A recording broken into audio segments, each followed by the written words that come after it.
I'm just making some raw chocolate. So in here I've got some cashew nuts for creaminess, some cacao powder, vanilla powder. I've got a probiotic in here as well, so I'm making a probiotic raw chocolate. What else have I got in here? Some coconut sugar, some salt, just a little bit of cinnamon, some mesquite powder as well.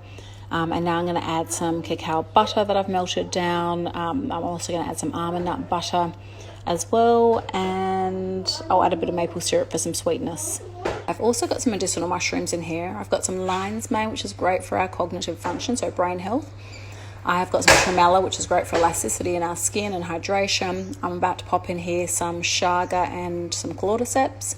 So this will be full of nootropics that are amazing for our brain health.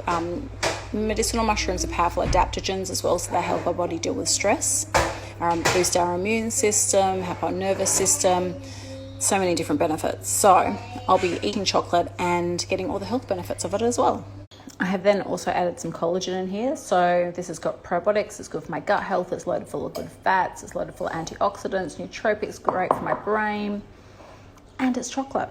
And it tastes amazing, and Lila is a massive fan. So I've decided not as much oil in here, so it's not going to be runny chocolate. I'm actually going to roll this into little balls. So I've got, and then whack them in the freezer. So I've got little chocolate balls that you can just pull out and eat them as like little chocolate drops.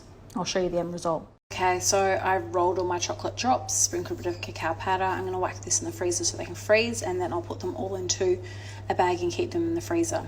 So this is a lion's mane, tremella, chaga and cordyceps medicinal mushroom chocolate that has also got collagen in it as well as probiotics.